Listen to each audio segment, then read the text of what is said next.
Hey guys, welcome to gadgets life.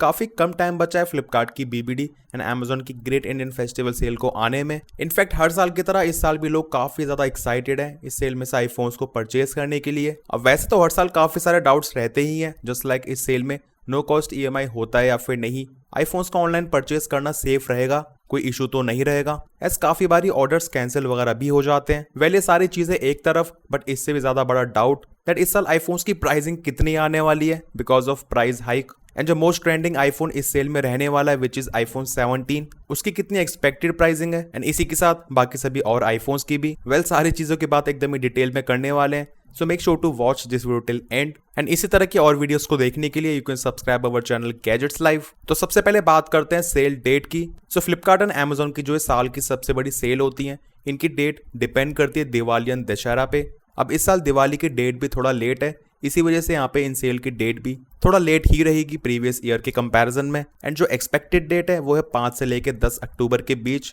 And इतना confirm है that ये सेल अक्टूबर के फर्स्ट वीक से पहले पहले आएगी। एंड अगर इनको इसको स्टार्ट करने की थोड़ी जल्दी हुई तो मे बी ये सितंबर के एंड में स्टार्ट हो सकती है, बट उसके चांसेस थोड़े कम है, तो ज्यादा चांसेस तो अक्टूबर के फर्स्ट वीक में स्टार्ट होने के ही हैं। नेक्स्ट बात करते हैं कार्ड डिस्काउंट की। सो अमेजोन पे ऑलमोस्ट हमेशा एसबीआई बैंक के कार्ड्स पे आपको डिस्काउंट मिलता है, like credit as well as debit card. हाँ, क्रेडिट कार्ड पे डिस्काउंट हमेशा ज्यादा रहता है, तो इस बार भी जस्ट वही एक्सपेक्टेशन है, अमेजोन पे आपको एसबीआई बैंक के कार्ड्स पे डिस्काउंट मिलेगा एंड फ्लिपकार्ट पे या तो एचडीएफसी या फिर आईसीआईसीआई बैंक के। हाँ, जो फ्लिपकार्ट एक्सिस क्रेडिट कार्ड है उस पर डिस्काउंट हमेशा रहता है एंड वो सबसे ज्यादा रहता है, तो आपको वो अभी से अप्लाई कर लेना चाहिए। इनफैक्ट प्रो मॉडल्स पे तो आपको 10-10 हज़ार रुपए का डिस्काउंट मिल जाता है इस वाले कार्ड से, तो अच्छी खासी सेविंग करवा देता है। अब जल्दी से बात कर लेते हैं आईफोन्स की प्राइसिंग की। अब ऑब्वियसली आईफोन 11, आईफोन 12 या फिर आईफोन 13 ये तो काफी टाइम पहले ही पुराने हो चुके हैं। इनफैक्ट जो आईफोन 14 है ये भी आपको सेल में देखने को नहीं मिलेगा। हाँ, जैसे ही बात करते हैं आईफोन 15 की, जो कि काफी अच्छा स्मार्टफोन है, ये अभी भी बहुत ज्यादा केपेबल है। इसमें आपको टाइप सी पोर्ट मिलता है, 48 मेगापिक्सल का कैमरा, डायनेमिक आइलैंड डिस्प्ले की अच्छी खासी ब्राइटनेस एंड इसका मेन कैमरा सच में काफी ज्यादा केपेबल है। ये आपको सेल में डेफिनेटली देखने को मिलेगा। बात करें इसके एक्सपेक्टेड प्राइसिंग की, बेस वेरिएंट जो कि 128 GB ये आपको मिल सकता है 40 से लेके 42,000 रुपीज के आसपास। हाँ, वैसे ये आईफोन आपको और भी सस्ता मिलना चाहिए था, लाइक 35 से लेके 38,000 रुपीज तक, बट जिस तरीके से आईफोन 16, 17 पे प्राइस हाइक वगैरह होने वाला है, तो उसका असर आईफोन 15 की प्राइसिंग पे भी डेफिनेटली पड़ सकता है। ऑल्दो आईफोन 15 डिसकंटिन्यू हो चुका है, बट उसके बाद भी फर्क तो आएगा ही। अब वैसे 40 से लेके 42,000 रुपीज के आसपास आईफोन 15 एक अच्छी डील है एंड जिसको आईफोन की स्टार्टिंग करनी है, पहली बार इस्तेमाल करना है, उसके लिए बहुत ही अच्छा स्मार्टफोन है। अब काफी सारे लोगों के मन में डाउट होता है रिगार्डिंग आईफोन 16e या फिर 17e, इनकी प्राइसिंग आईफोन 15, 16 के बीच रहती है। मैं आपको इन आईफोन्स को बिल्कुल भी रिकमेंड नहीं करूंगा, क्योंकि ये दोनों आईफोन्स काफी सारे कॉम्प्रोमाइजेस के साथ आते हैं। और दोनों में आपको बैटरी लाइफ आईफोन 15, 16 से बेटर मिल जाएगी, बट 2026 में केवल सिंगल कैमरा परचेज करना एंड वो भी डिस्प्ले में नॉच के साथ, डिस्प्ले की ब्राइटनेस भी इतनी ज्यादा कम, I don't recommend at all. वहीं बात करें आईफोन 15 प्लस की, तो इसकी प्राइसिंग रह सकती है 50 से लेके 52,000 रुपीज के आसपास, तो 50,000 रुपए के आसपास ये भी एक डिसेंट आईफोन है, जिसको स्पेशली एक बड़ी डिस्प्ले या फिर बेटर बैटरी लाइफ चाहिए। अब एग्जैक्टली सेम प्राइसिंग में आपको आईफोन 16 भी मिल सकता है, लाइक 50 से लेके 52,000 रुपीज के आसपास आफ्टर कार्ड डिस्काउंट, तो ये भी डेफिनेटली एक बैलेंस चॉइस है। इसमें आपको स्पेशली एप्पल इंटेलिजेंस का सपोर्ट मिलता है एंड इसमें आने वाली A18 चिप थोड़ी कम हीट होती है एज कम्पेयर टू आईफोन 15 या फिर 15 प्लस एंड इसकी परफॉर्मेंस भी काफी बूस्ट कर दी थी एप्पल ने। सो लॉन्ग टर्म के लिए आईफोन 16 ज्यादा बेटर रहेगा एज कम्पेयर टू 15 प्लस या फिर 15। वहीं बात करें आईफोन 16 प्लस की, तो फोन तो ये भी काफी बढ़िया है, बट मैं आपको रिकमेंड नहीं कर पाऊंगा just because of iPhone 17 S, क्योंकि सेल में 16 प्लस एंड 17 की प्राइसिंग काफी ज्यादा क्लोज रहेगी। सो कोई भी पॉइंट नहीं बनता है आईफोन 17 को परचेज ना करने का, एस क्योंकि इस साल आईफोन 17 एकदम ही हॉट सेलिंग आईफोन रहेगा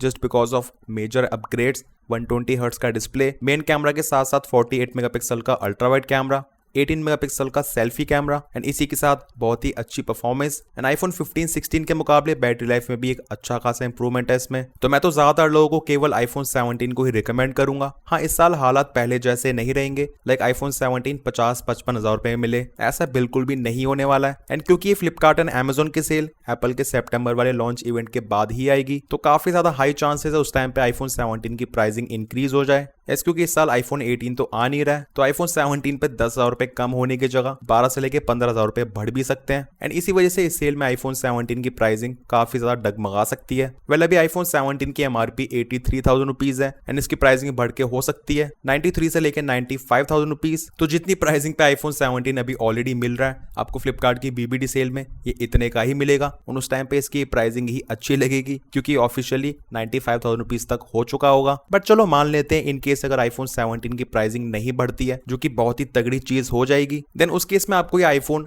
60,000 रुपीज के आसपास भी इजीली मिल सकता है एंड कार्ड डिस्काउंट के बाद इनफैक्ट 60,000 रुपीज से भी कम में। बट अभी के लिए तो मुझे ऐसा लगता है दैट ऐसी बात है ख्यालों में ही ठीक है क्योंकि प्राइस हाइक के चांसेस काफी ज्यादा हैं। बाकी सारी चीजें हमें क्लियर हो जाएंगी एप्पल के इस सितंबर के इवेंट में। अब जो आईफोन एयर है इस पे आपको अच्छे खासे डिस्काउंट्स मिल सकते हैं क्योंकि इसकी डिमांड बहुत ज्यादा कम रहती है। सो आईफोन एयर 70 से लेकर 75,000 रुपीज की प्राइस तक भी आ सकता है। अब वैसे आईफोन एयर एक अच्छा फोन है बट आपको स्पेशली यहाँ पे बैटरी लाइफ में एक कॉम्प्रोमाइज देखने को मिलेगा एंड इसी के साथ इतने ज्यादा पैसे देने के बाद भी जस्ट एक सिंगल कैमरा, तो वैल्यू फॉर मनी तो डेफिनेटली आईफोन 17 ही ज्यादा है एंड मैं भी आपको रिकमेंड करूंगा आप आईफोन 17 ही खरीद लेना इंस्टेड ऑफ आईफोन एयर। अच्छा, बहुत से लोगों के मन में डाउट्स है रिगार्डिंग आईफोन 16 प्रो सीरीज। पिछले साल वो बहुत ज्यादा सस्ते आए थे, तो इस साल क्या रह सकता है? वेल मे बी आपको कुछ बचा कुचा स्टॉक देखने को मिल जाए बट ऐसा कोई बहुत ज्यादा क्वांटिटी में 16 प्रो सीरीज देखने को नहीं मिलेगी। एंड वैसे भी बात करें ऑन अ लार्जर स्केल तो इनके आने के चांसेस काफी ज्यादा कम है एंड इन केस अगर 1-2 मिनट के लिए इनका स्टॉक दिखता भी है तो पिछले साल के मुकाबले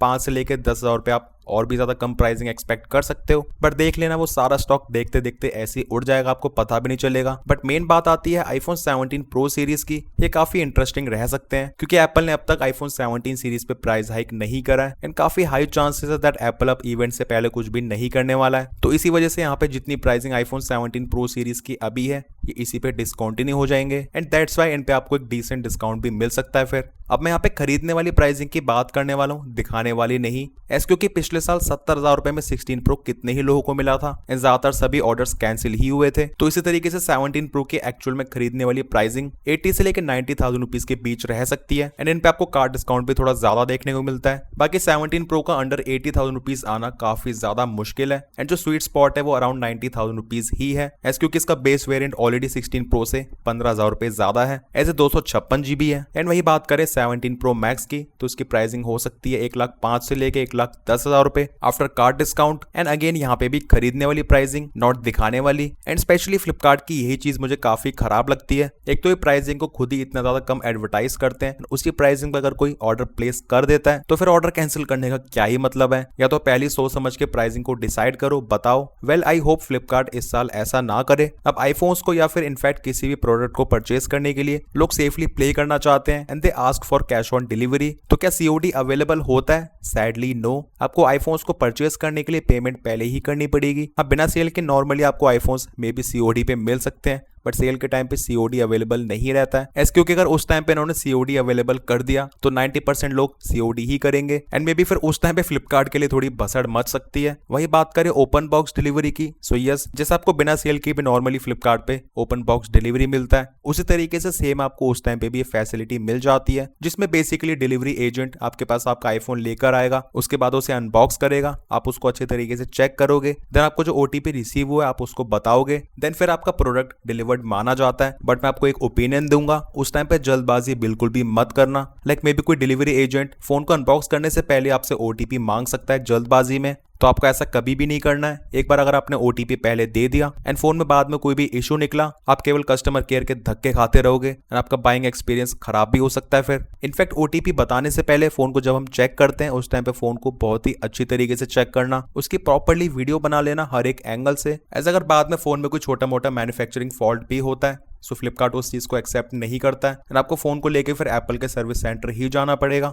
एंड वहां पे भी किसी फिजिकल डैमेज को प्रूव करना थोड़ा मुश्किल हो सकता है एंड उस चीज की वारंटी एप्पल नहीं देता है। तो आपको इसीलिए पहले अच्छी तरीके से चेक कर लेना है, उसके बाद ही आपको ओटीपी बताना है। अब फ्लिपकार्ट पे तो ये फैसिलिटी अवेलेबल है बट अमेजोन पे ये चीज कुछ कुछ पिन कोड पे अवेलेबल होती है एंड कुछ पे नहीं होती है। तो आपको फोन को रिसीव करने के बाद जस्ट फोन को अनबॉक्स करते हुए अपने फोन से वीडियो बना लेनी है। अब वैसे आपको नॉर्मली बिना सेल वगैरह के आईफोन्स पे नो कॉस्ट ईएमआई देखने को मिल जाता है, बट उस टाइम पे आपको नो कॉस्ट ईएमआई नहीं मिलता है। तो इन केस अगर आपको आईफोन्स को ईएमआई पे परचेज करना है देन मेरे हिसाब से आपको सेल का वेट बिल्कुल भी नहीं करना चाहिए, एज ऑब्वियसली अगर नो कॉस्ट ईएमआई है ही नहीं तो प्राइसिंग तो ले दे के उतनी ही पड़ जाएगी। इससे अच्छा फिर आईफोन को अभी ही परचेज कर लो, स्पेशली जिसको आईफोन 17 परचेज करना है। बाकी इस साल में भी अगर ये नो कॉस्ट ईएमआई वगैरह दे दें तो वो अलग बात है, बट अब तक तो ये चीज देखने को नहीं मिलती है। वेल आप लोग कमेंट सेक्शंस में जरूर बताना दैट आप किस आईफोन को परचेज करने का प्लान कर रहे हो एंड आपको क्या लगता है दैट आईफोन्स को परचेज करना अभी सही रहेगा या फिर बीबीडी सेल का वेट करना चाहिए। कमेंट सेक्शंस में जरूर बताना। वीडियो पसंद आए, इन्फॉर्मेटिव लगा तो make sure to like this video. Channel पर न्यू है so make sure to subscribe this channel along with bell icon. कोई भी डाउट्स है फिर क्वेरीज हैं you can ask in the comment sections. मिलते हैं मेरे नेक्स्ट इन्फॉर्मेटिव वीडियोस में। Till then take care.